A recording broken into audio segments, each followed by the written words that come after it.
तो भाइयों राम राम नमस्कार। आज की वीडियो में आप सभी का स्वागत है और मैं इस वक्त आ गया हूँ रवा राजपूत एकता समिति की जो बैठक हो रही है दिल्ली में। मैं यहाँ पर आ गया हूँ और स्टार्ट करता हूँ यह वीडियो। तो चलते हैं, आरंभ करते हैं वीडियो को। और आप मेरे पीछे देखेंगे यहाँ पर रवा राजपूत एकता समिति के कुछ सदस्य लोग खड़े हुए हैं। भाई साहब प्रमोद जी हमारे बीच में आ गए हैं, रिक्की भाई आ गए हैं। धन्यवाद। सभी लोग हमारे साथ में आ रहे हैं, पास आ रहे हैं और रवा राजपूत एकता समिति की बैठक में हिस्सा लेने आए हैं सभी लोग। तो चलिए स्टार्ट करते हैं आज की वीडियो। और मैं भी चलता हूँ अंदर। और यहाँ पर सभी लोगों का स्वागत बड़े ज़ोर शोर से हो रहा है। चंदन का तिलक और एक पट्टे के द्वारा आप देख रहे होंगे। भाई साहब वेद प्रकाश जी आप देख रहे होंगे हमारे बीच में हैं। और वेद प्रकाश जी बड़े हैं और स्वागत लेकिन सभी का कर रहे हैं। यहाँ बड़ा और छोटा कुछ नहीं है। रवा राजपूत एकता समिति की ये जो बैठक चल रही है और मैं प्रवेश करता हूँ अंदर द्वार में। तो बने रहिए मेरे साथ और वीडियो को बस ये समझिए कि आरंभ हो गया है। और चंदन का तिलक, नमस्कार भाई साहब। सर नमस्कार, बहुत बहुत स्वागत है आपका रवा राजपूत एकता। देखिए रवा राजपूत एकता समिति के जितने भी सदस्य मैं आपको दिखा रहा हूँ। और चलते हैं अब हॉल के अंदर और वीडियो को कंटिन्यू करता हूँ वहीं से। तो बने रहिए मेरे साथ।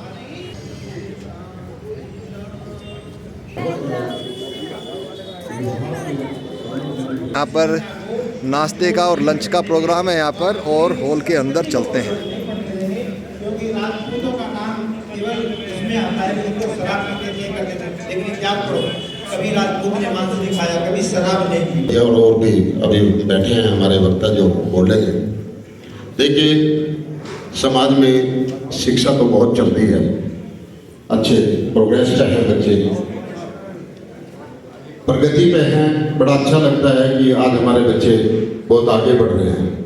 लेकिन आज अगर बच्चियों का थोड़ा सा पैकेज ज़्यादा है तो उनको लड़के भी उससे ज़्यादा पैकेज के चाहिए, उससे कम पैकेज के पे वो रिश्ते के लिए तैयार नहीं होते। कहीं ना कहीं उसकी वजह से एज बढ़ती जा रही है। ये हमारे लिए एक सोचने का विषय है। हो सकता है मेरी बातें किसी को ठीक ना लगे, लेकिन मैं जो एक चीज़ें देखता आ रहा हूँ समाज में, ये इस तरह की एक त्रुटियाँ हो रही है। दूसरी बात, जितना लेट हमारे बच्चों की शादियाँ हो रही है, परेशानियां हो रही है, उसके बाद बहुत संबंध विच्छेद के ऐसे ऐसे केसेज हो रहे हैं कि चाहे वो शहर हो चाहे गांव हो, कोई सा क्षेत्र हो। यानी कि इस मंत्र में कहा है कि हम साथ साथ चलें, साथ साथ बोलें। अब यहाँ प्रश्न खड़ा हो जाएगा कि क्या हम साथ साथ चल सकते हैं? क्योंकि साथ साथ चलने के लिए समानता चाहिए, साथ में चलने के लिए गति एक चाहिए। लेकिन हम देखते हैं समाज में तो कोई तेज गति से चलने वाला है, कोई मध्यम गति से चलने वाला है, कोई मंद गति से चलने वाला है, कोई अति मंद गति से चल रहा है। तो फिर भी वेद मंत्र कह रहा है, क्योंकि वेद परमेश्वर की वाणी है और वेद से प्राचीन कोई भी सत्य यौगिक प्रमाणिक ज्ञान विज्ञान दुनिया में नहीं है। उससे पुराना कोई भी नहीं है, उससे पहला भी कोई नहीं और उससे यौगिक प्रमाणिक भी नहीं। इसलिए वेद की बात मान्य है और वेद कह रहा है तो हम चल सकते हैं। और इसका उद्देश्य क्या है? उद्देश्य यही है कि मानव मनुष्य जो है वो एक सामाजिक प्राणी है और सामाजिक प्राणी होने के नाते वह समूह में रहना चाहता है। समूह में रहना उसका स्वाभाविक गुण है। बिना समूह के वह नहीं रह सकता और बिना समूह के नहीं रह सकता तो समूह चाहिए उसे। समूह नाम है संगठन का। और समूह यानी कि देखिए समूह में तो अन्य जो प्राणी है, यानी कि उसमें जो है गधा घोड़ा सुअर कबूतर पक्षी आदि जो है सभी समूह में रहते हैं। लेकिन उन्हें समाज नहीं कहा जाता, उनका संगठन नहीं होता। मधुमक्खी का आपने देखा होगा, मधुमक्खी का जो संगठन है वो कितना प्रेरणादायक है और कितना अपने आप में एक संगठन की शक्ति को संजोए हुए है। और ये अनादिकाल से इसी प्रकार से जो है अपने गुण को बनाए हुए हैं। लेकिन मानव समाज को संगठित करने के लिए, मानव समाज का निर्माण करने के लिए, इस समाज को सुधार के लिए जो है अनेकों प्रकार के जो है समाज शास्त्र की रचना की और हर देश के अंदर में उस पर नए नए चिंतनों का उसमें समावेश किया जाता है। जो पहले कभी समाजशास्त्र बना तो आज उसमें कुछ और नए चिंतन बिंदु जोड़े गए। हर देश में अलग अलग पद्धतियों के आधार पर जोड़े जाते हैं, जिससे इस मानव का विकास हो सके, समझ पैदा हो सके, समाज उन्नति कर सके, तरक्की कर सके, संगठित हो सके। तो हम यहाँ क्योंकि ये राजपूत रवा राजपूत एकता समिति का 19वां वार्षिक उत्सव है कि उस बच्ची के माँ बाप, बच्चे के नहीं, बच्ची के माँ बाप वो नहीं चाहते थे कि उस बच्ची का घर बसे। मैंने जब मैंने पूरे आंकड़े निकाला, गांव से 3 बार मीटिंग हुई, उस गांव के अंदर आज वो बच्चा भी खुश है, बच्ची भी खुश है, 2 बच्चे उनको हैं, 2 बेटे हैं। मैं ये कहता हूँ कि अगर आप ठान लें तो समाज में बहुत छोटी सी चीज है, ये बहुत बड़ी चीज भी है। लेकिन मैं के अंदर हमारी जो मैं आई है ना, वो मैं को खत्म करना पड़ेगा। ये मैं अगर हमारी खत्म हो गई तो हम समाज में जुटते रह सकते हैं। आप हमसे अलग जो समाज है, आप देखिए गुर्जर समाज, एकत्रित समाज है, आप देखिए 4 समाज, एकत्रित समाज है। अभी एक नया समाज आ गया अपने दिल्ली के अंदर, मीणा समाज। आप देखो मीणा कितने महीने हैं। हमारे हाथ में कहीं है क्या? है क्या कहीं? किसी भी आप सब उसमें देखें, नौकरी के अंदर हमारे समाज का आदमी होगा, थोड़ा सा मुंह मोड़ लेगा, लेकिन उन समाज के लोग एक समाज से ऐसे जुड़े होते हैं। मैं कहता हूँ, मैं आपसे निवेदन करता हूँ, रिक्वेस्ट करता हूँ कि आप सब लोग मिलके रहें, जुट के रहें, एकत्रित रह के रहें, क्योंकि ये समाज राजपूत समाज अपने आप को राजपूत कहना बहुत गर्व की बात। मैं तो ठोक के दूँ, कोई बीच में आ जाए तो मैं तो ठोक के दूँगा, मैं ठाकुर राजपूत है, रावा राजपूत है तो है। आपने मुझे आमंत्रित किया और आप सबका भी बहुत बहुत धन्यवाद।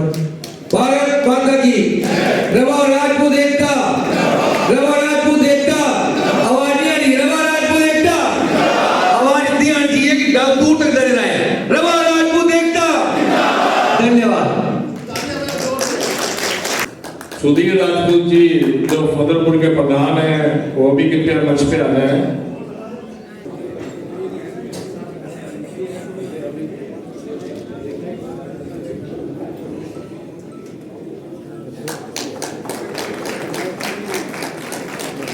और अपने बीच में मुकेश सुरियान जी हैं।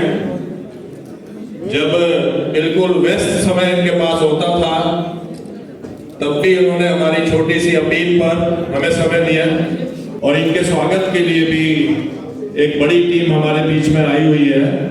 तो इसमें हमारे सबसे पहले तो हमारे कोषाध्यक्ष शशि जी हैं, वो भी इनका स्वागत करना चाहते हैं। ये जो समन्वय समिति खतौली की है, इसमें मनोज चौहान, पंकज राजपूत, प्रदेश राजपूत, प्रवीण राजपूत, विनोद राजपूत, बाकी जो भी इनके सदस्यगण हैं कृपया आ जाएं 1 मिनट में, बहुत जल्दी से मुकेश जी का स्वागत करें।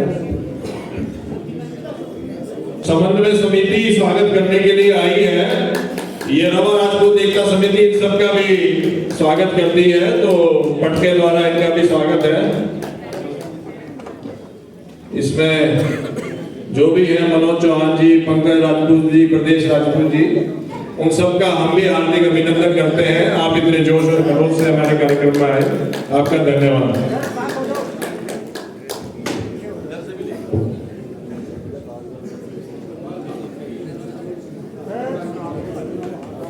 हमारे बीच में वक्ताओं की बहुत लंबी लिस्ट है, तो मैं आपसे अनुरोध करता हूं कि जल्दी से मुकेश जी आए और अपनी वाणी से हमें लाभ दें, और ताकि हम आगे का कार्यक्रम सुचारू रूप से चला सकें। मुकेश जी।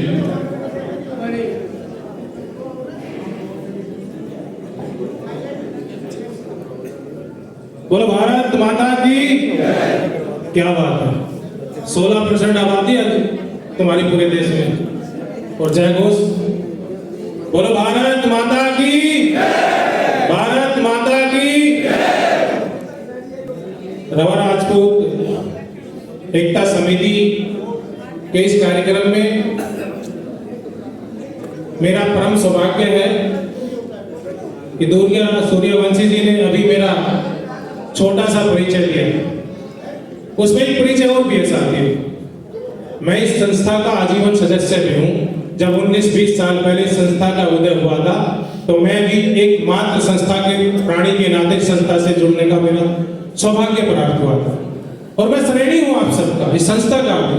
साथियों, भर भर के इस संस्था ने मुझे प्यार दिया है, भर भर के आपका आशीर्वाद मिला है, सर्वोच्च पद तक पहुंचाने का आपने मुझे आशीर्वाद दिया है। और मैं अपने आप में अपने को भी गौरवान्वित महसूस करता हूं कि मुझे आपकी सेवा करने का भी पूरा परम सौभाग्य मिला। संस्था कोई भी हो, कोई भी दल हो, कोई भी संगठन हो, ये सत्य है, मैं सत्य बात बताना चाहता हूं। ये मेरे अपने विचार हो सकते हैं, मैं किसी पे कटाक्ष नहीं कर रहा हूं, और मेरे अपने निजी विचार हैं। किसी को बुरे लगे तो मैं पहले ही माफी मांगता हूं। संस्था के लिए तालियां बनती है, जोरदार तालियां बनती है साथियों। कार्यक्रम सफल होना नहीं होना, ये कार्यक्रम की हिस्सा हम सब तक कह करते हैं, हमारी एकता तय करती है। लेकिन सफल वही व्यक्ति होता है जो लगातार प्रयास करता है। ये संस्था 19 सालों से लगातार प्रयास कर रही है और एक दिन ये सफल जरूर होंगे, मुझे पूरा विश्वास है साथियों। क्योंकि जब आप किसी के पीछे पड़ जाते हैं तो सफलता मजबूरन आपके चरण चूम लेती है, सफलता आपके कदमों में आकर गिर जाती है। आपको सफल होने से कोई नहीं रोक सकता। ये संस्था इस तरह का इतिहास गढ़ेगी, ऐसा रवा राजपूत एकता समिति अपना इतिहास बनाएगी साथ। समाज को बदलने का, समाज को दिशा देने का, समाज को आगे बढ़ाने का और अपने आप को कामयाब बनाने का इतिहास रखती है साथियों। जो शिक्षित है वही देश पे राज करेगा। अपना 100 साल पहले का, 200 साल पहले का इतिहास उठा लीजिए। अंग्रेज जब आए थे वो शिक्षित थे, वो शिक्षा जो उनके पास थी, ज्ञान उनके पास था, तभी उन्होंने इस देश की पूरी जनता से, जिसको हम सोने की चिड़िया कहते थे, सबको लेबर की तरह काम पर लगा करके चले गए।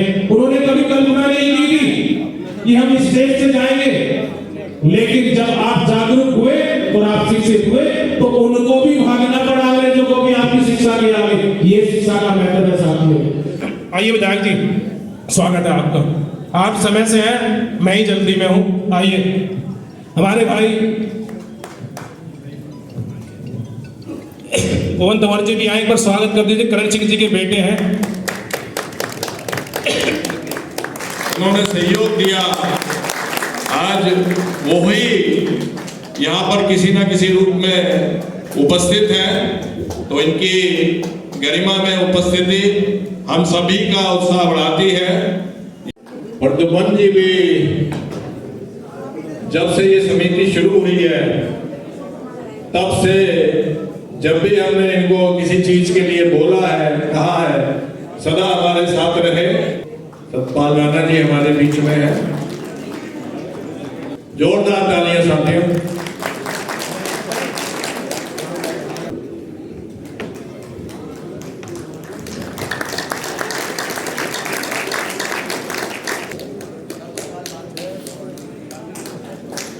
जोरदार तालियां। बहुत सुंदर।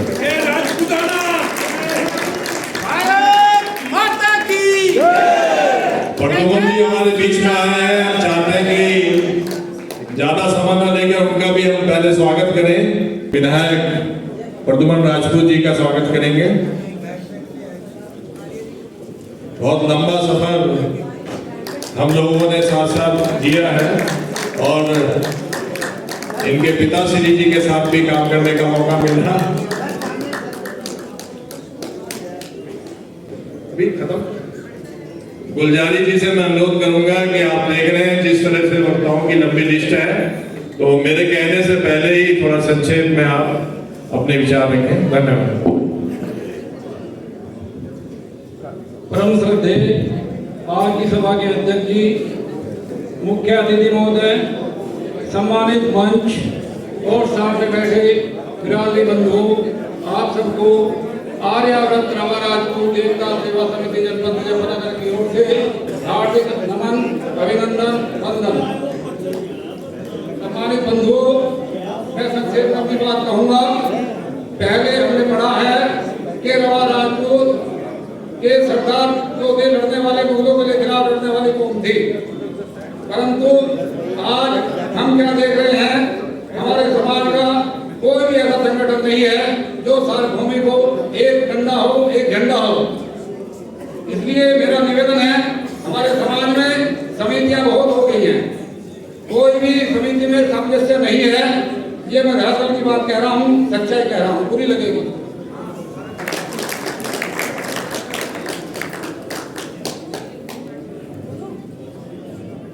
मंच पर उपस्थित समस्त पदाधिकारीगण, इस सभागार में आए हुए मेरे बुजुर्ग, मातृशक्ति और मेरे युवा साथियों, आज मैं अपना सौभाग्य समझता हूं कि जिस समाज से मैं अपनी नींव को देखते हुए आगे बढ़ रहा हूं और सीखता हूं, उस समाज के कार्यक्रम में आज मुझे आने का सौभाग्य मिला।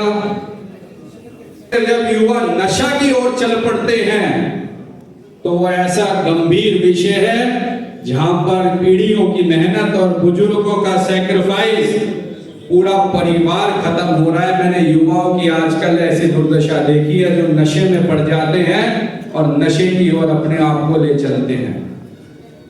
ये बड़ा दुख का विषय है कि ऐसे ऐसे परिवार जो संपूर्ण संपन्न और हर चीज से सक्षम, वहां के पढ़े लिखे युवा मेरे साथी, जाने क्या कारण और कैसे ऐसे नशे में और अपने आप को ऐसी संगत में ले जाते हैं जहां पर परिवार का सर्वनाश होने को चल पड़ता है। मैं यही सबसे अनुरोध करूंगा कि अगर हमें समाज को आगे बढ़ाना है, उसे एकजुट करके संरक्षित रूप में आगे हमें देखना है और हमारे पूर्वजों की जो एक देश के लिए, समाज के लिए जो सैक्रिफाइस, जो उन्होंने मार्गदर्शन हमें देने की जो एक ज्योति प्रज्वलित की है, उसको आगे बढ़ाना है। खुले हाथ की ताकत और बंद मुट्ठी की ताकत में जमीन और आसमान का फर्क होता है। इसलिए सभागार में आज उपस्थित हर एक के मन को मैं कहता हूं कि जब हम एकता की ओर बढ़ेंगे तभी हम आगे बढ़ेंगे, तभी समाज बढ़ेगा, तभी युवा बढ़ेगा और तभी रवा राजपूत का नाम बढ़ेगा। संस्था से कार्यक्रम शुरू हुए तो आगे उसको मास्टर जी बढ़ा रहे हैं और आज समाज के सभी लोग यहाँ आए हुए हैं, दूर दराज से आए हुए हैं। आज मैं सभी का अभिनंदन करता हूँ, सभी का स्वागत करता हूँ। मुझे खुशी है कि जैसे और सब समाज समय समय पर अपने कार्यक्रम करते हैं, तो हमारा समाज भी में भी वो जागरूकता आ रही है जो समय समय पर कार्यक्रम करते हैं। सबसे पहले तो समाज कोई भी तभी तरक्की कर सकता है जब समाज के प्रमुख लोग समय समय पे मिलेंगे, चाहे वो मीटिंग करें, चाहे वो बड़ा प्रोग्राम करें, चाहे वार्षिक प्रोग्राम करें और अपने विचार साझा करें, तभी समाज के अंदर जागरूकता आती है।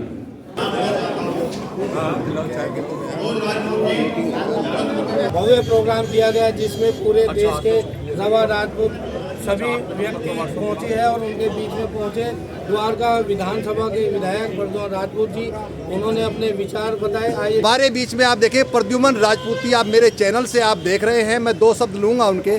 सर, आप युवाओं के लिए कुछ कहना चाहेंगे? दो शब्द युवाओं से कहूँगा कि आप कल को किसी भी क्षेत्र में जाएं, आप कल को नेता बने, अभिनेता बने, डॉक्टर बने, इंजीनियर बने, आप कहीं भी किसी पद पर पहुँचे तो आप वहाँ तक अगर पहुँचे हैं तो समाज का बड़ा बहुत योगदान रहता है।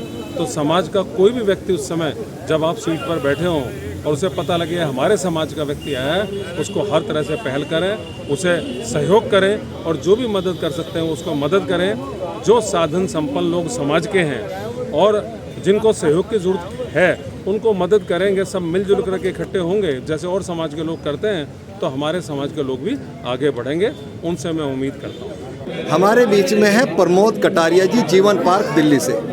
प्रमोद जी नमस्कार। कटारिया ई ब्लॉक जीवन पार्क से प्रधान वर्तमान में, और मैं ये कहना चाहता हूँ जो हमारा समाज किस ओर जा रहा है, ये जो संबंध विच्छेद हो रहे हैं, क्या कारण हो रहे हैं, किस कारण हो रहे हैं, इसका सबसे बड़ा कारण है संस्कार ना होना।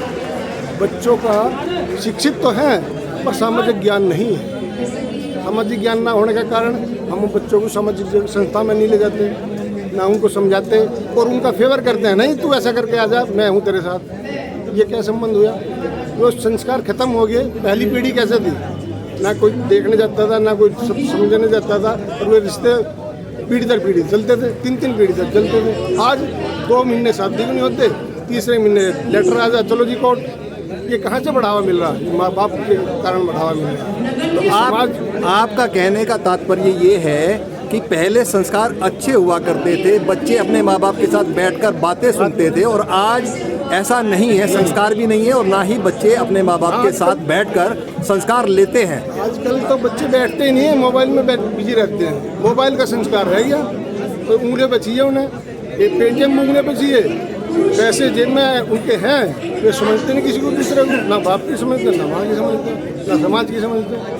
तो इसलिए संबंध विच्छेद शादी के बाद ज़्यादातर हो रहे हैं। ज़्यादातर यही है कि वो भी इंडिपेंडेंट है, लड़का भी लड़की भी, ना वो दबाव में आते ना वो आते, उसका भी अहम ईगो, उसका भी अहम ईगो, तो विच्छेद हो रहे। क्या कारण है? यही कारण है सबसे बड़ा कि संबंध विच्छेद का कारण यही है कि दोनों इंडिपेंडेंट है, कमाई दोनों कर रहे हैं, दोनों वर्किंग है, वो ना वो दबना चाहता ना वो दबना चाहते।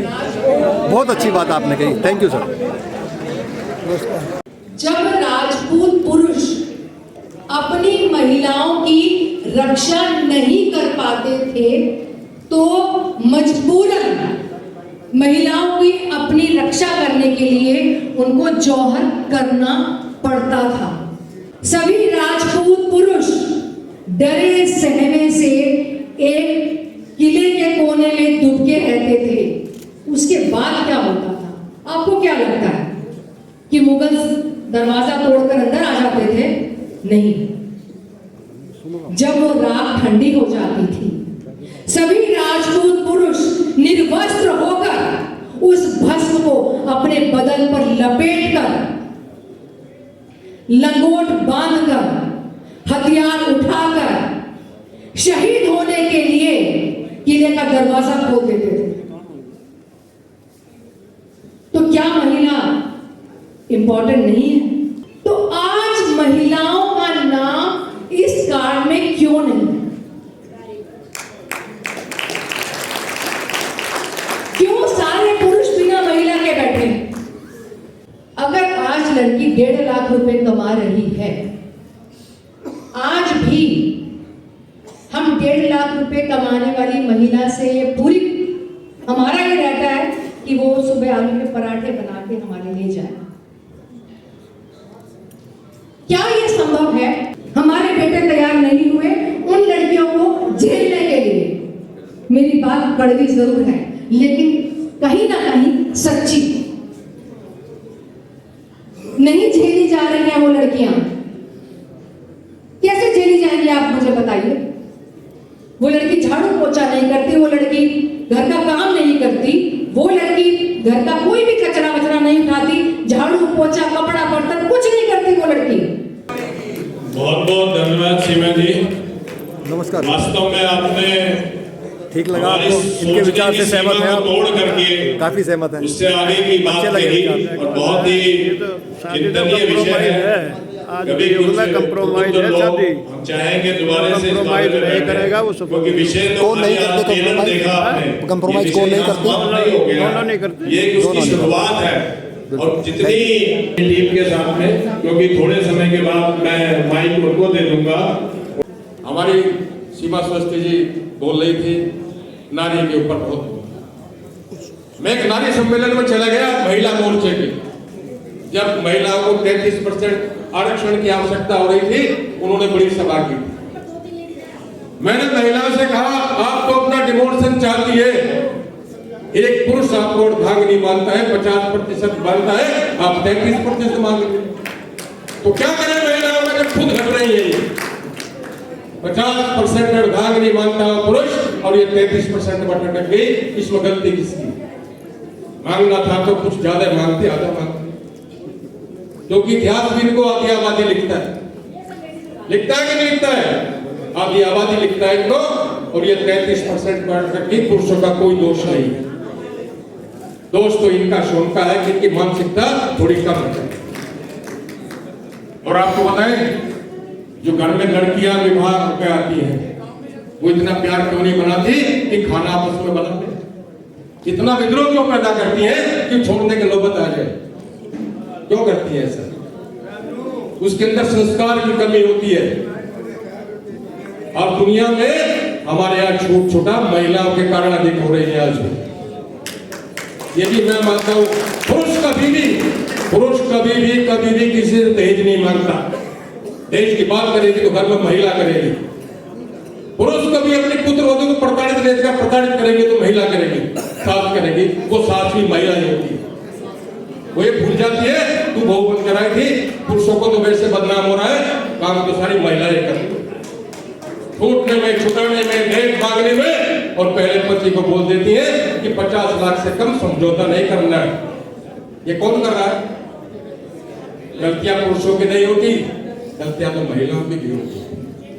अगर वो उसकी अपनी बेटी मान ले तो सास बनकर नहीं, पुत्री बनकर क्यों विचार नहीं करती?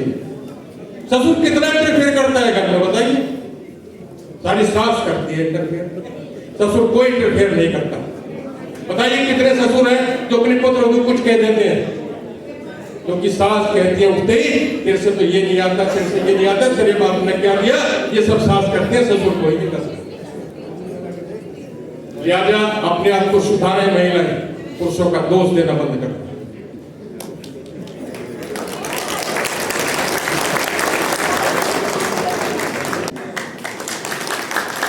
वो कहता है कि रवा राजपूतों में मैं अपनी पुत्री का विवाह करना चाहता हूं,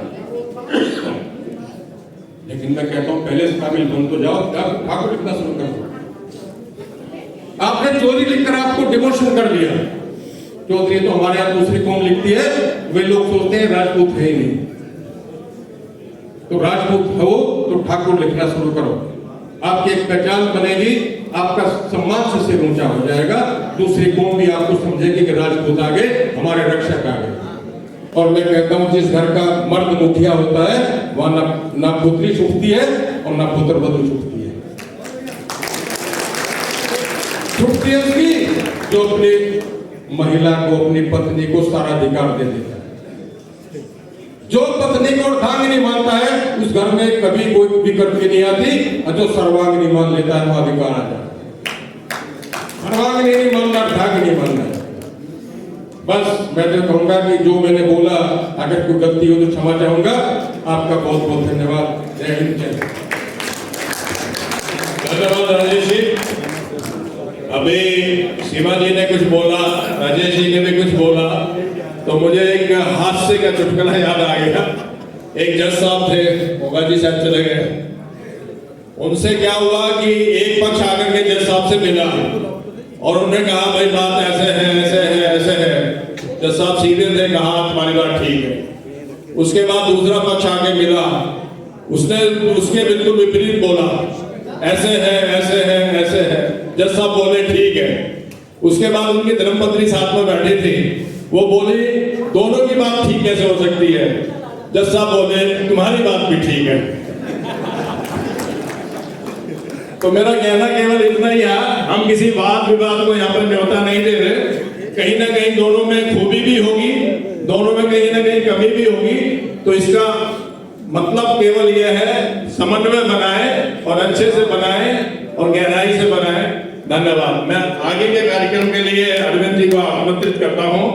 जो भी हमारे बच्चे जिन्होंने बहुत निपुणता हासिल की है, उसके लिए पूरा कार्यक्रम आगे का इसको अरविंद जी संचालित करेंगे। सभी को मेरा नमस्कार। अब इस प्रोग्राम का जो एक मुख्य हमारा उद्देश्य है, जो नए बच्चे हैं और उनको प्रोत्साहित करते हैं, उसके लिए मैं सभी बच्चों को आमंत्रित करता हूँ। सबसे पहले मैं जो 10वीं के बच्चे हैं जो हमारे पास आए हैं, मैं उनको आमंत्रित करता हूँ। मैं आज के मुख्य अतिथि और समिति के अध्यक्ष जी को भी आमंत्रित करता हूँ, वो आगे आए और बच्चों को अपना प्रोग्राम को आगे बढ़ाए। मिस विद्या गजेंद्र सिंह, वो बच्ची शायद नहीं है हमारे बीच में, उनके फादर हैं, बिहार के मूल निवासी हैं और उन्होंने 10वीं कक्षा में 89% मार्क्स प्राप्त किए हैं। उनके लिए भी बहुत तालियां हो जाए।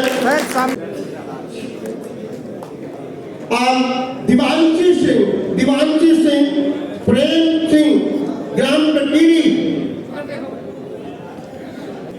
इन्होंने 85% मार्क्स किए हैं। इनके लिए भी तालियां हुई।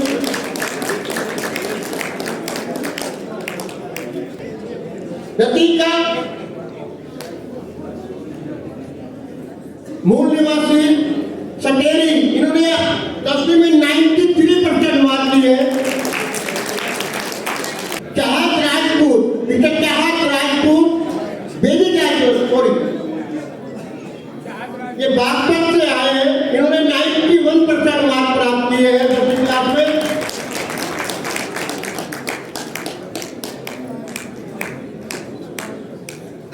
कोई मदर है वो आए।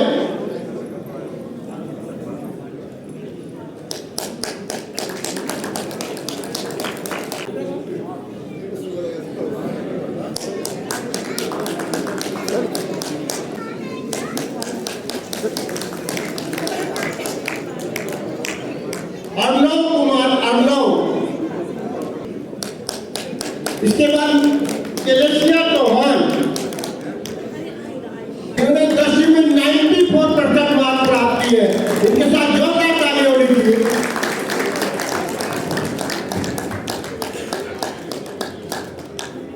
भूमिका राजपूत फैजाबाद के, इन्होंने भी 97% मार्क्स प्राप्त किए, 94 सॉरी।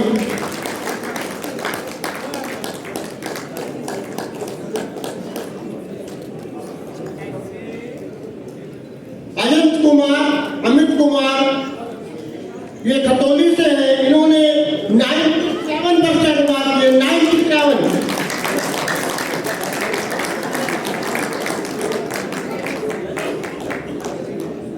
रसिका राजपूत, वजीरपुर,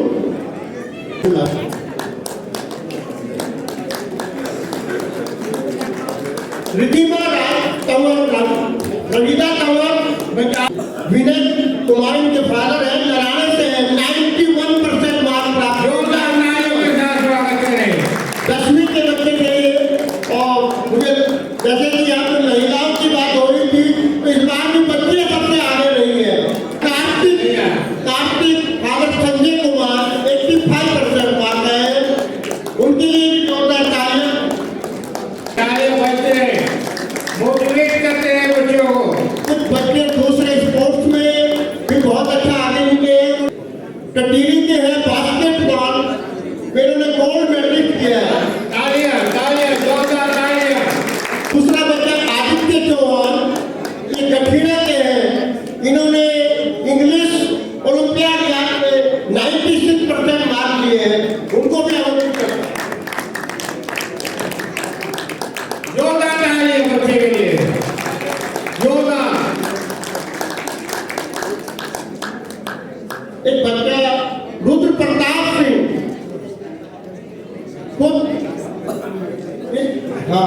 टटीरी के स्विमिंग में ये पिछले 3 साल के गोल्ड मेडल ले रहे हैं। और हमारी समिति के फाउंडर उनके बाबा जी वीरेंद्र जी हमारे पास है।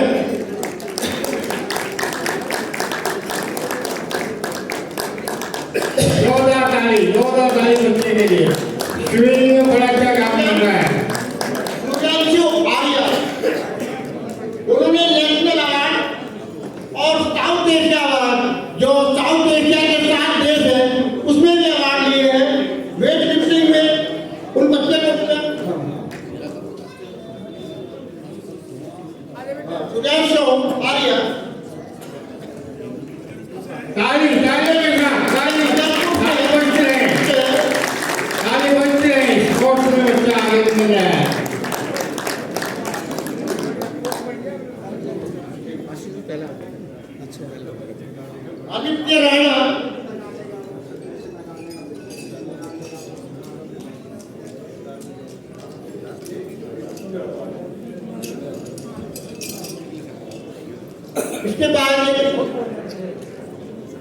हमारे बीच में हो गए जो महिला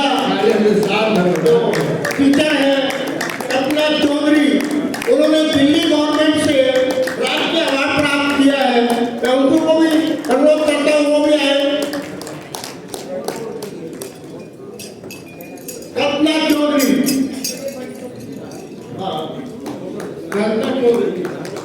ये टीचर है जनकपुरी विकलांग स्कूल में और इन्होंने स्टेट टीचर अवार्ड 2025 का प्राप्त किया है।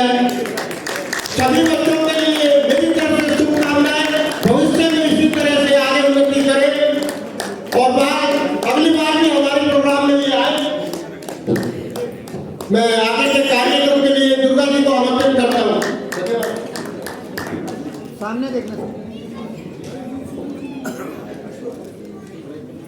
और अब मैं आमंत्रित करता हूं सतीश चौहान जी को, जो संयोजक हैं अखिल भारतीय महासभा के और बहुत ही सुचारू रूप से और बड़े दृढ़ता के साथ कार्य कर रहे हैं। सतीश जी। आज के एजेंडे में सबसे पहले विचार यह विषय है कि समाज में समरसता और एकता रह जाए।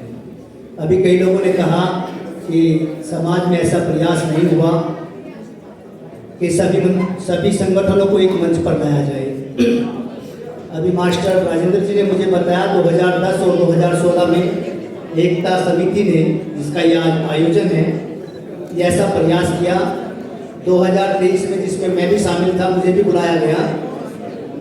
रवा राजपूत एकता समिति ने जीवन पार्क में एक ऐसा आयोजन किया और सभी संगठनों के प्रमुख को वहाँ बुलाया, चिंतन किया, एक कार्यकारिणी भी बनाई। और यहाँ पे मैं सभी उपस्थित ने सिर्फ एक ही बात कहना चाहती हूँ कि एक टीचर होने के नाते आप लोग जितना ध्यान अपनी बेटियों पर रखते हैं ना, उनके अंदर संस्कार डालते हैं, उससे आधे संस्कार अगर आप अपने बेटों को भी डालें तो शायद ये आप एक बार कोशिश करके देखिए कि समाज कितना चेंज हो जाएगा। क्योंकि आज भी यही टाइम है कि अगर बेटी 6 बजे के बाद घर से बाहर रहती है, उससे बहुत सारे क्वेश्चंस पुट अप किए जाते हैं। अगर बेटी घर से बाहर जाती है तो हम उसको कहते हैं मतलब गलती किसने भी की हो, लेकिन जो उंगली उठती है वो किस पे उठती है? हमेशा बेटी पे। तू हंसी होगी, तूने छोटी ड्रेस पहनी होगी, तूने तो कुछ तो जरूर किया होगा, लेकिन कोई भी पेरेंट्स जब उसका बेटा घर से निकलता है, क्या वो ये कहता है कि बेटे किसी भी बच्ची पे कमेंट मत करना?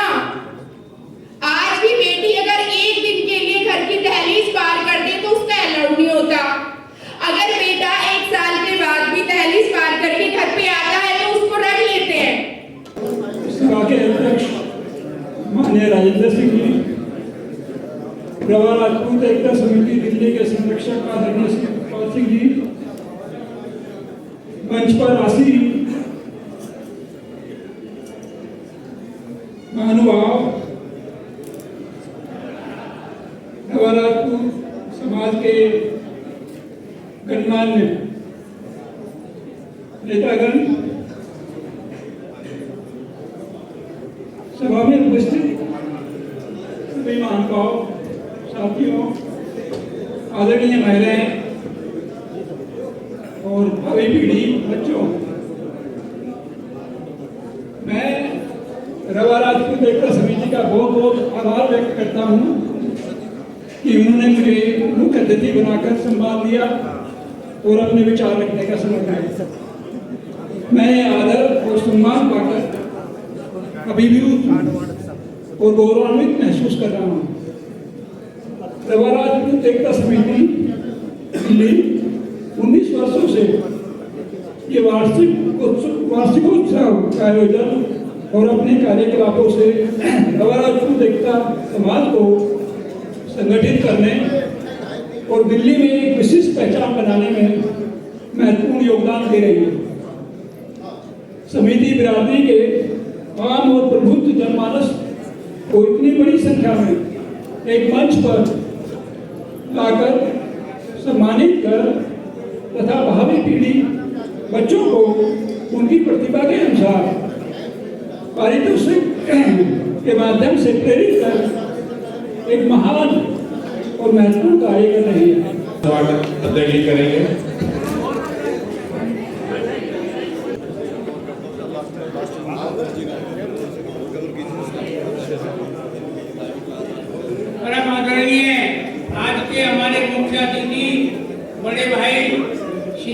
रणवीर सिंह जी बहुत ही सरल स्वभाव और मधुभाषी है, बहुत ही अच्छे विचार उनके हमें मिलते हैं।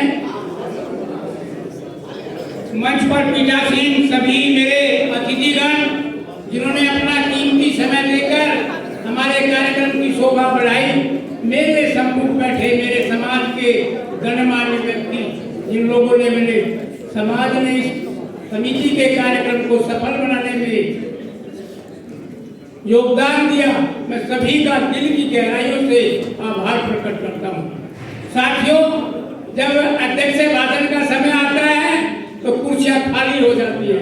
जब हमारे चीफ मुख्य अतिथि का भाषण बोलने का समय आता है तो कुर्सियां खाली हो जाती है, मजा नहीं आता। 2 घंटे 3 घंटे यदि हम समाज को देंगे तो कोई दिक्कत नहीं आनी चाहिए। सुबह से खाने के लिए परसा वो चल रहा था, अपना नाश्ता चल रहा था, 1 घंटा एक दिन खाना लेट भी खाने को क्या फर्क पड़ता है। लेकिन दुख होता है 2 महीने से समिति के सभी पदाधिकारी इतनी मेहनत करते हैं, आप लोगों तक घर घर जाते हैं, घर घर संदेश देते हैं, व्हाट्सएप पे देते हैं। अब की बार तो मीडिया का भी सहारा लिया गया था, लेकिन संख्या क्या हुई? मेरे ख्याल से 500 संख्या नहीं हो पाई होगी। बड़ा दुख होता है, समाज को जब हम इकट्ठा करना चाहते हैं नहीं आते। समाज के लिए काम करने के लिए अनेकों बातें आती हैं, ये करना चाहिए, वो करना चाहिए। करना चाहते हैं तो कोई करना नहीं चाहते समाज के लोग। हमें सहयोग दिया, वो भी आ जाए, उनका भी स्वागत करेंगे। और देखिए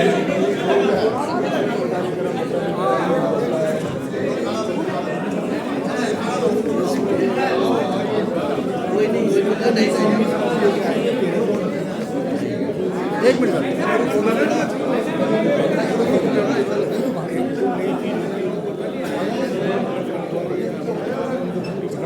समिति के जो भी हमारे पदाधिकारी हैं एक बार ग्रुप फोटो के लिए मंच पे आ रहे हैं।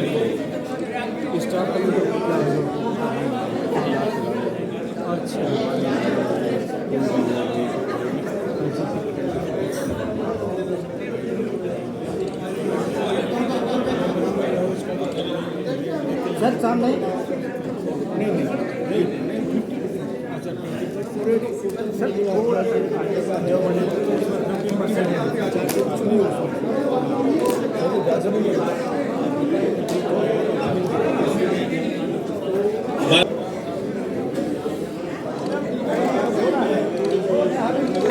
हमारे सामने है राजेश चौहान जी मास्टर जी। मास्टर जी नमस्कार।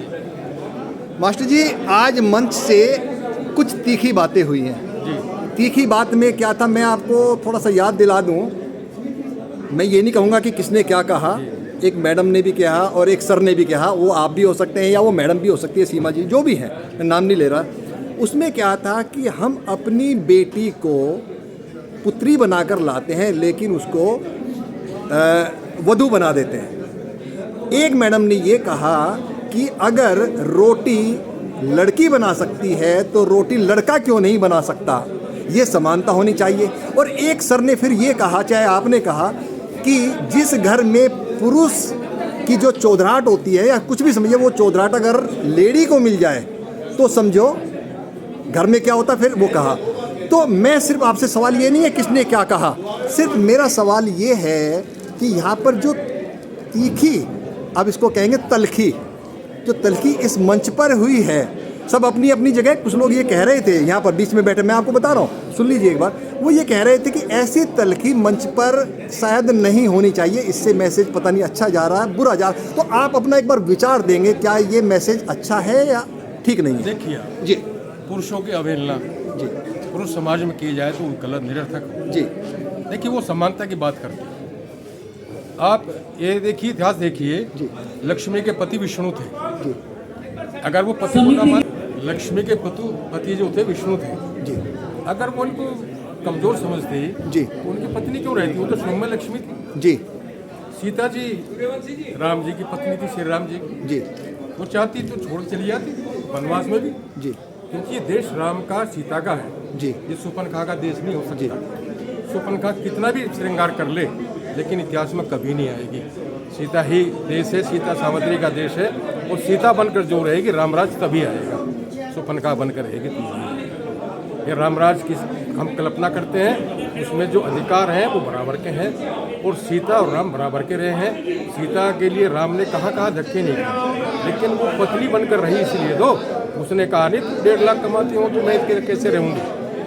ये आज के समाज में महिलाएं सीख लें, वो उनकी पुत्री अपनी पुत्री को समझाएं कि मेरा जो पति है वो तेरे पिता है, मैं कितनी सेवा करती थी, तू भी कर अपने पति की। 1.5 लाख कमाने का अर्थ ये नहीं हुआ कि वो घर की मालिक बन गई, ये पत्नी नहीं रही, वो पति बन गई जी। मैं कह रहा हूँ ये शिक्षा तो महिलाएं देगी अपनी पुत्री को जी, कौन देगा वो? नहीं, मेरा सवाल सिर्फ एक था। चलिए, वो आपने बोला कि कौन क्या शिक्षा दे रहा है, ये बात आपकी बिल्कुल जायज़ है।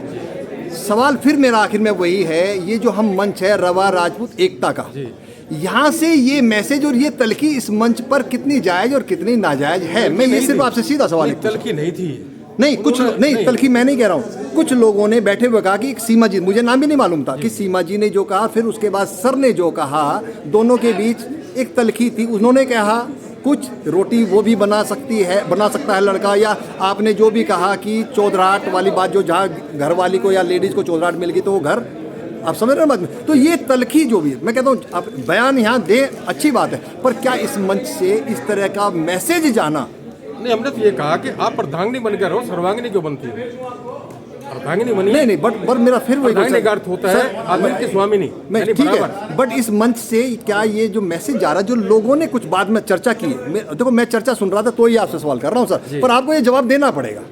लोगों ने सवाल ये किया कि थोड़ी सी आज तलखी दिखी, ये इस मंच से नहीं होनी चाहिए, इसका मैसेज शायद ठीक ना जाए। आप सही और गलत को मुझे जायज बताएं कि क्या सही है। 500 लोगों में 10 लोगों ने कहा तो कितने परसेंट लोगों ने कहा? कितने परसेंट लोगों? आपके विचार से ऐसा कुछ तलखी नहीं नजर आई? तलखी नहीं थी, उन्होंने अपने विचार रखे पुरुषों के बारे में, हमने अपने विचार रखे, बट इस मंच से क्या उचित है आपके हिसाब से? उन्होंने पुरुषों को दबाया। अच्छा जी, पुरुष गलत कर रहे हैं जी, हमने कहा पुरुष को गलत नहीं कर रहे हैं। महिलाएं देख रही हैं, बचपन से वो देखती हैं, वो कर रही हैं, तो तभी ऐसे केस हो रहे हैं। अपनी पुत्र वधू को पुत्री क्यों नहीं मान लेती? यस, अगर पुत्री मान ले तो सब ठीक होगा। तो कहने का मतलब है कि जो उन्होंने सवाल किए उसके जवाब उनको यहाँ से मिले, तलखी नहीं थी, तो पर वो तलखी नहीं थी। आपका कहना ये है कि ये मैसेज ठीक था। और मैंने कहा महिलाएं सिखाए अपनी पुत्रियों को, सिखाए ताकि जब मैं तेरे पिता की सेवा कर रही हूँ पत्नी बनकर, जी क्यों नहीं कर सकती अपने पति की सेवा? जी, बहुत बहुत धन्यवाद, थैंक यू। रवा राजपूत एकता समिति की बैठक अब समाप्त हो गई है, तो सर आप अपना परिचय बताएंगे? रवा राजपूत समन्वय समिति 27 वाड़ा जिला मुजफ्फरनगर का अध्यक्ष होने के नाते मनोज चौहान। अच्छा मनोज जी, हाँ मैंने नाम सुना था मन से आपका। सर आप अपना परिचय थोड़ा दे देंगे? पंकज राजपूत, महामंत्री समन्वय समिति 27 वाड़ा खतौली। अच्छा खतौली, थैंक यू सर, आप अपना परिचय भी दे दीजिए। प्रवेश कुमार, सामान्य समिति उपाध्यक्ष 27 वाड़ा। क्या सक्सेस रही? अच्छा वेद प्रकाश भाई साहब, आपके हिसाब से मीटिंग कैसी रही है? अरे मीटिंग इतनी बढ़िया रही है, बहुत अच्छी मीटिंग हुई है। बहुत ही बढ़िया। पिछले कई सालों से जो प्रोग्राम हम करते आ रहे हैं उनसे कहीं मतलब कम से कम 70% अच्छा प्रोग्राम। एक एग्जाम्पल आपने दिया था बीच में, क्या दिया था कि जज साहब के सामने ना एक जेंट्स भी बोल रहा कि मैं सच बोल रहा हूँ, दूसरा जेंट्स बोल रहा, महिला ने क्या बोला कि ये दोनों झूठ बोल रहे हैं, ऐसा कुछ था ना?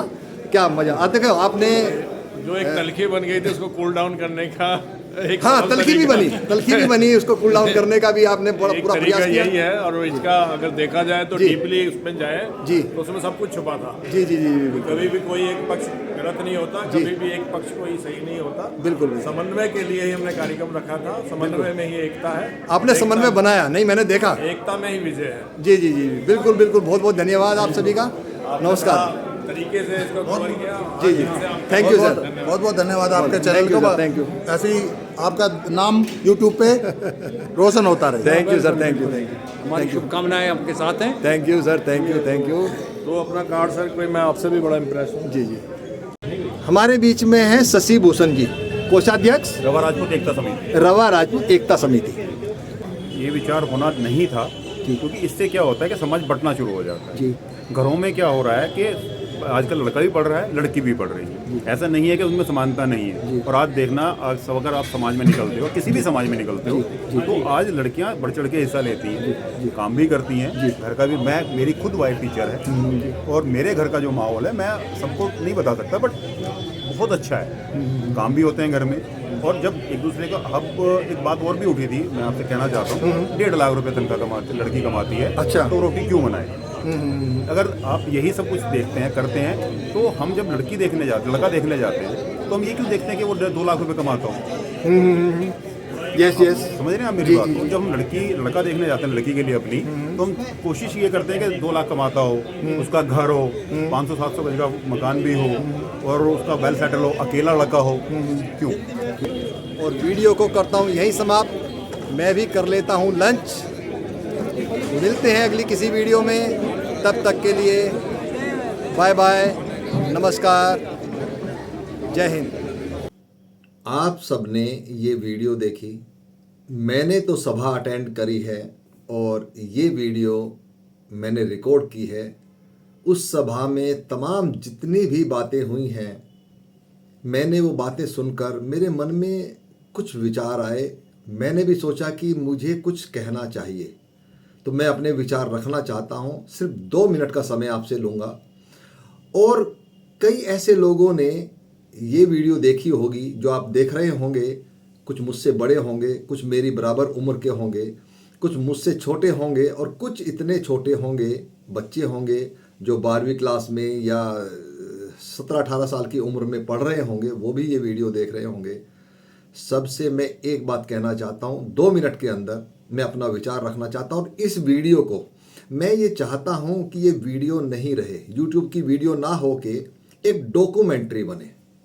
आप लोगों ने सभा की ये वीडियो देखी या आप सभा में थे, मैं सबसे एक बात कहना चाहता हूँ कि जिस प्रकार से मैं 2 मिनट के लिए अपने विचार रख रहा हूँ, आप भी विचार रख सकते हैं, वीडियो रिकॉर्ड कर सकते हैं, मुझे सेंड कर सकते हैं।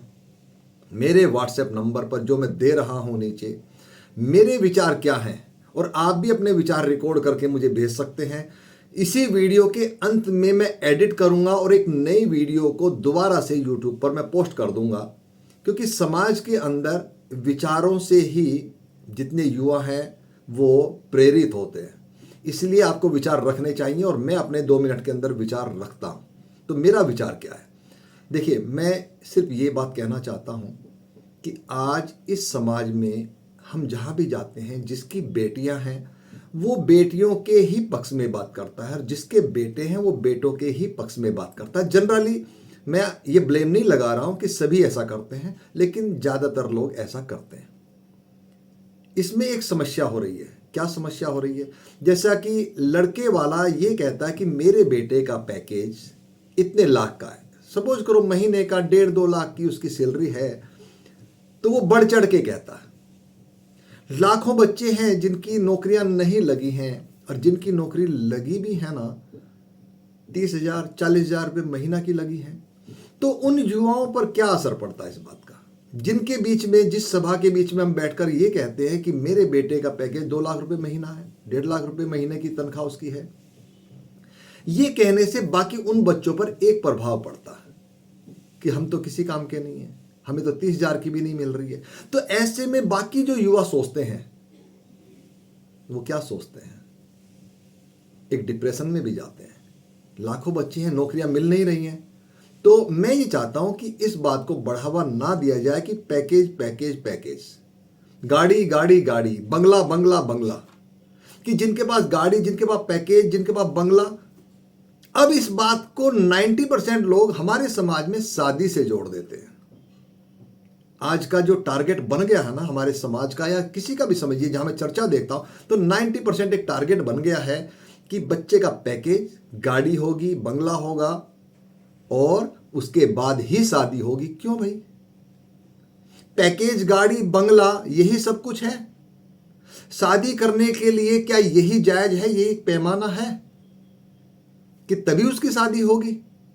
बाकी युवा जिनको 30,000 की नौकरी मिल रही है, 50,000 की मिल रही है, वो बहुत माइंडेड हैं, बहुत ज्ञानी हैं, बहुत गुणी हैं, उनमें एक कॉम्प्लेक्स आ जाता है। ये नहीं आने देना चाहिए। तो इस बात पे चर्चा ज्यादा ना हो। दूसरी बात, ठीक उसी प्रकार से लड़कियों की बात कर लेते हैं। लड़कियों को भी, जिसके माँ बाप, जिनके पास लड़कियां हैं, उनके पास भी क्या हो गया कि लड़की की तनख्वाह 1-1.25 लाख रुपए है। वो पैकेज बताते हैं कि मेरी बेटी का इतना पैकेज है। अब उसके लिए योग्य वर शायद नहीं मिल पा रहा है, शायद नहीं मिल पा रहा है। ये भी एक चर्चा का विषय बना हुआ है। भाई योग्य वर ढूंढेंगे तो 2 लाख 3 लाख का होगा ना, चलो ठीक है भाई, लड़की का पैकेज है। तो बाकी लड़कियां, बहुत सारी लड़कियां हैं जिनको ये लगने लगता है कि उसकी तनख्वाह तो 20,000 भी नहीं मिल रही है, 30,000 भी नहीं मिल रही है, या जिनको जो नौकरी की तलाश में लड़कियां घूम रही हैं, जिनको लाख भी नहीं मिल रही है, जो भी समझिए आप, तो उनके मन पे क्या असर पड़ता है? ये असर पड़ता है कि अगर मेरी नौकरी बाकी लड़कियों की नौकरी के जैसी 1 लाख प्लस सैलरी नहीं लगी, अच्छी जॉब नहीं मुझे मिली, तो मेरे को भी शायद अच्छा वर नहीं मिलेगा, 1.5-2 लाख 3 लाख कमाने वाला वर नहीं मिलेगा, घोड़ा गाड़ी बंगले वाला लड़का नहीं मिलेगा। उन लड़कियों के ऊपर भी तो असर पड़ता है ना। क्या आपने सोचा है? जो मैं अपना विचार रख रहा हूं, ये मेरा अपना विचार हो सकता है दोस्तों, अपना विचार है, तो उन बालिकाओं के ऊपर भी एक असर पड़ता है कि मुझे अच्छा वर नहीं मिलेगा, मेरी नौकरी अच्छी नहीं मिलेगी। देखिए इस देश में या पूरे वर्ल्ड में लगा लीजिए, इतनी नौकरियां नहीं हैं, अच्छे पैकेज की नहीं है। 10-20% को अच्छे पैकेज मिलते हैं, बट उन 10-20% से बाकी के जो बच्चे हैं उनके ऊपर एक बुरा असर पड़ता है, ऐसा मुझे लगता है। बल्कि हमें ये करना चाहिए, क्या करना चाहिए, उनके बीच में बैठना चाहिए। हम कई बार दोष निकाल देते हैं कि हम लड़कों को शिक्षा वो नहीं देते जो हम लड़कियों को शिक्षा देते हैं। हम कई बार ऐसा कहते हैं कि लड़की अगर रोटी बना सकती है तो लड़का भी रोटी बनाए, झाड़ू पोछा लड़की करे तो झाड़ू पोछा लड़का भी करे। देखिए ये डिफरेंस मेरे हिसाब से चर्चा का विषय नहीं होना चाहिए। जो लड़कियां कर सकती हैं ना वो लड़के नहीं कर सकते, जो लड़के कर सकते हैं ना वो लड़कियां नहीं कर सकती। उनको उन्हीं के ऊपर डिपेंड छोड़ देना चाहिए, उनको क्या करना चाहिए। बल्कि मेरा विचार ये कहता है कि सबसे पहले पैकेज, किसको क्या काम करना, ये चीज, घोड़ा गाड़ी, इन सबको पीछे करना चाहिए। बल्कि पहले हमें ये सोचना चाहिए कि जिसकी तनख्वाह 30,000 हो, लड़का अच्छा हो, कोई जिसको कहते हैं देसी भाषा में कोई ऐब ना हो। ऐब समझते हो ना, चलिए कोई बात नहीं, मैं देखो गांव का रहने वाला हूं, ऐब ना हो। मेरी बेटी को तो ऐसा बेटा चाहिए पहले, पैकेज बाद में भी ठीक हो जाएगा, घोड़ा गाड़ी बाद में भी हो जाएगा, लेकिन दोनों के गुण मिलने चाहिए। दोनों में तालमेल इतना अच्छा होना चाहिए कि उनका जीवन अच्छे से गुजरे। सबसे पहले ये होना चाहिए मेरे हिसाब से। और दूसरी बात, हम इस तरह की चर्चा करके उन युवाओं को, उन युवतियों को एक डिप्रेशन में डाल रहे हैं, मुझे ऐसा लगता है। उस डिप्रेशन में ना डालें, बल्कि देखिए इतना फोर्स ना करें कि शादी से पहले ही इतना अच्छा पैकेज होना चाहिए, इतनी अच्छी गाड़ी बंगला होना चाहिए। ये जरूरी नहीं है। पहले किसी भी टाइम में क्या होता था, शादी होती थी, पहले इतनी नौकरी इतना अच्छा नहीं होता था, शादी के 2-4 साल बाद भी अच्छा हो जाता। नहीं, अब ये एक बंदिश हो गई है कि नहीं, शादी से पहले ही करके दिखाओ। लड़की के लिए भी चैलेंज और लड़के के लिए भी चैलेंज कि ये करके दिखाओ, तभी तुम्हें अच्छा योग्य वर या वधू मिलेगी। अदरवाइज तो क्या होगा? अदरवाइज का तो कोई जवाब ही नहीं है ना। अदरवाइज तो आप डिप्रेशन में जाओ, सिंपल। क्यों? हम क्यों उनके साथ नहीं बैठते? क्यों हम ये नहीं सोचते कि लाखों बच्चे हैं जिनको सबको नहीं मिल सकती ना, सभी लड़कियों को नहीं मिल सकती ना। हम इस तराजू में ना तोलें अभी उनको शादी से पहले। यही एक कारण जो मुझे लग रहा है मन ना मिलने का। सबसे पहले मन मिलने चाहिए, आपस में प्यार होना चाहिए। और हम जितने भी हम ये सब बातें कर रहे हैं ना, सभाओं में करते हैं, कुछ भी करते हैं, हर व्यक्ति को देखिए वो सिर्फ अपनी बात कहता है। मेरे पास इतनी, मेरे बच्चे की गाड़ी बंगला, मेरे बच्चे का पैकेज, सब कुछ अपनी। दूसरे की कोई, बल्कि दूसरे की तो बुराई ढूंढते हैं। अरे भाई देखो उसका लड़का, ना तो पैकेज है जी उसके पास, ना कोई रिश्ते वाला उसको पूछता है जी। क्यों? दूसरे का बेटा बेटा नहीं है क्या? दूसरे की बेटी बेटी नहीं है क्या? अरे देखो उसकी लड़की, अरे 30,000 की नौकरी करती है, क्या लड़का मिलेगा उसको? ऐसे ही मिलेगा जी उसको तो लड़का। ये बातें नहीं करनी चाहिए, ये गलत है, मेरे हिसाब से तो गलत है। आपकी क्या राय है? आप एक छोटी सी वीडियो बनाकर 2-3 मिनट की आप मुझे व्हाट्सएप पर भेज सकते हैं। मैं व्हाट्सएप नंबर नीचे दे रहा हूं। और आपका जो भी व्यू होगा इस समाज के लिए, युवाओं को आप क्या कहना चाहते हैं कि किस तरीके से हम उनके साथ बैठ के तो समस्या का समाधान कर सकते हैं। अगर हम उन युवाओं की और युवतियों की बुराई करेंगे, कि तुम गलत रास्ते पे जा रहे हो या मोबाइल देख रहे हो। अरे भाई ये डिमांड है, मोबाइल देखना डिमांड है, आज की टेक्नोलॉजी है, नहीं रोक सकते हम। बट उनके साथ बैठ के विचार विमर्श करके अपने विचारों को मैं तो ये कहूँगा बल्कि हम अपने बूढ़े विचारों को आज के युवाओं के विचारों से जोड़कर चले ना, तभी तो उनकी समस्या को समझ पाएंगे ना। हम उनको कहेंगे कि आप पुराने जमाने की तरह से सोचिएगा, उन लड़कों को अगर युवतियों को लड़कों को कहेंगे तो शायद मुश्किल होगा ना, मेरे हिसाब से तो मुश्किल होगा। बल्कि हमें ऐसा करना चाहिए, जो आज के विचार हैं, युवा क्या सोचते हैं, उनके मन में क्या क्या परेशानी है, नौकरी नहीं मिल पा रही है, कितना संघर्ष करते हैं वो, दिन रात भाग दौड़ करते हैं 12-14 घंटे, उनकी परेशानियों को भी तो समझे ना हम।